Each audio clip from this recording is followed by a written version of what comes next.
For over 15 years, the Toyota Camry's been a sales leader, but that position might be in some jeopardy with SUVs now outselling passenger cars. That means pressure is on for this, the 2018 Toyota Camry. It's all new this year, and sure, it doesn't have the space and practicality of an SUV, but we're thinking it could probably make up some ground in other areas. Let's check it out. So the big change is obviously styling, and I'm not a big fan of what's going on up here. That's a huge grille. That's way too much going on. That's way too many strakes. It looks like a baleen whale filtering out krill at a record pace. And then they also did this carryover from the last generation with this dip down around the logo. It doesn't really speak to me, but the SE version is a little sportier and the grille is a lot more traditional, a lot less polarizing. So that's actually our choice for a number of reasons that we'll get into later. We have 18-inch wheels on this, the XLE trim, and it's a nice balance between style and comfort.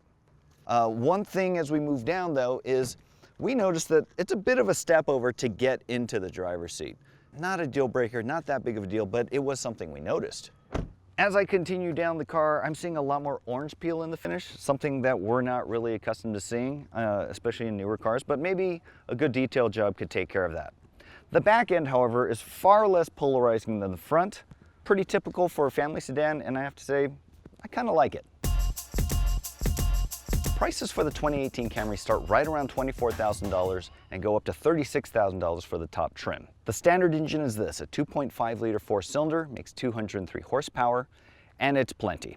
On top of that, you have the V6, and that makes 301 horsepower, but we really don't see much need for that since this is pretty capable, and you're also sacrificing about 5 miles per gallon against this, which gets 28 city, 39 on the highway. Of course, if you want better fuel economy, you go with the hybrid, which is rated at 44 miles per gallon city and 47 highway. That's impressive, and it'll take about 9 years to break even with that hybrid premium, given today's gas prices around $2.50. We've kind of knocked the Camry in the past for kind of lackluster performance, but this one actually is far more responsive than what we're used to. The best way to find that out for sure though is to go for a drive.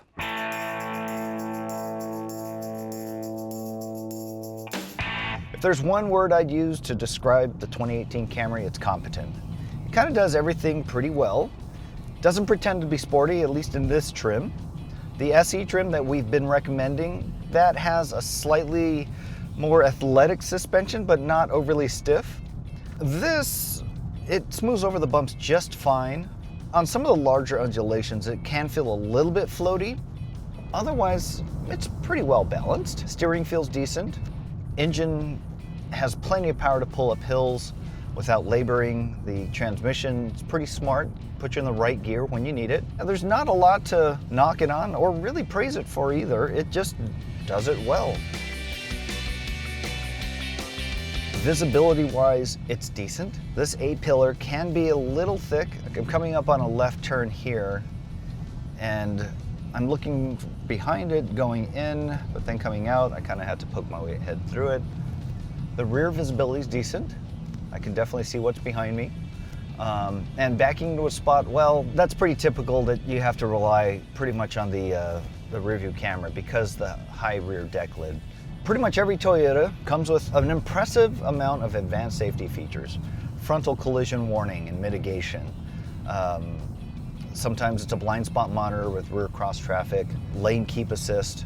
Sound-wise, I hear a little bit of white noise from the wind where the mirror is. On a long road trip with the music turned up, probably not a problem. So besides the all-new styling on the outside, so is the same with the interior.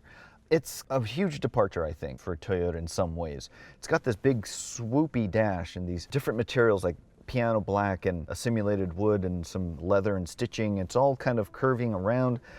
But it's visually interesting. It doesn't look like it's actually trying too hard. The materials are actually really good, especially when you consider where they came from with the last generation. All the touch points feel good. The elbow padding is pretty nice and it's shaped well too. The steering wheel actually feels really good. The buttons are way more premium and not as wobbly as they used to be.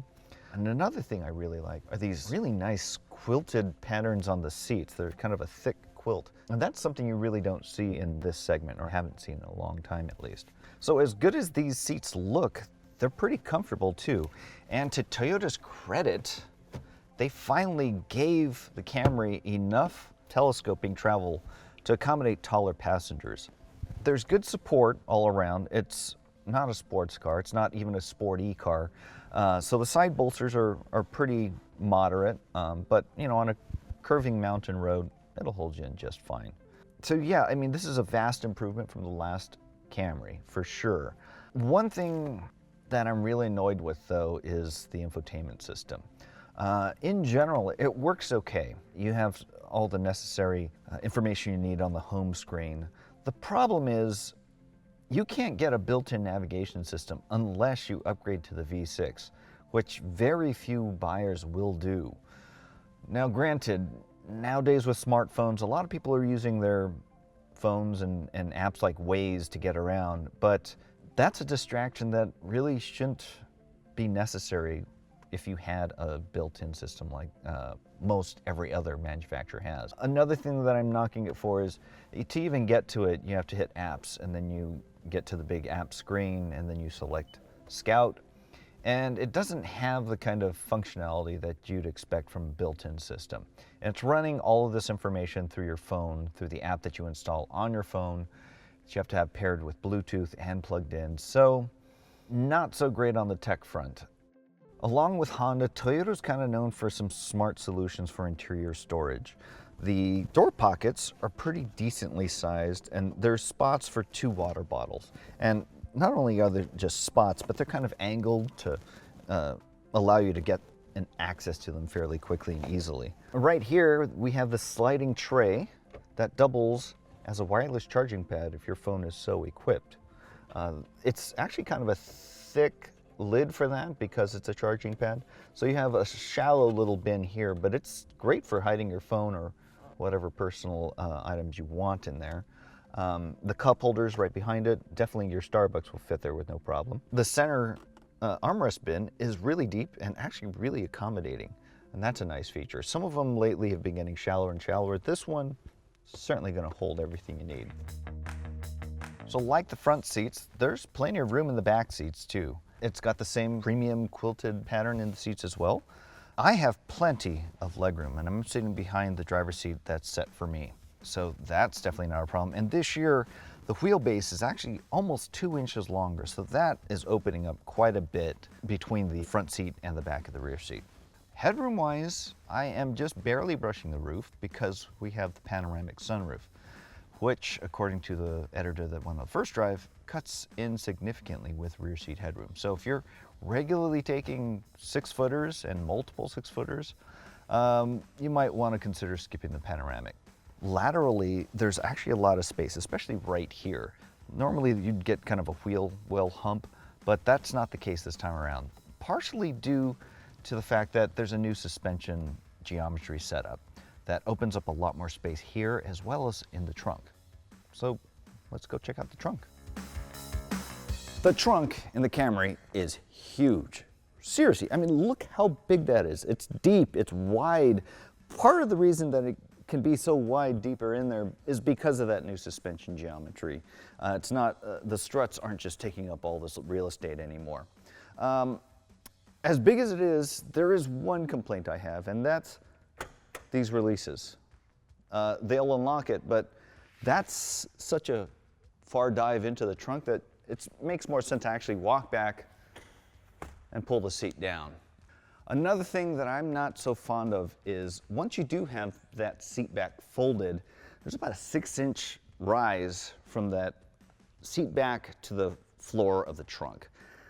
And it's got this big ramp hump thing that you have to get over. So if you have a long object, you're gonna slide it up to that point and then lever it up. Not as convenient as some of the others that just go flat all the way from the back of the trunk to the top of those seat backs. So those were our thoughts on the 2018 Camry. It's got a lot to offer. It's comfortable. It's a vast improvement on what we had last time around. But when you stack it up against the current SUVs, it's an uphill battle. For more information on the 2018 Camry, as well as its competition, head over to edmunds.com and hit subscribe on our YouTube channel.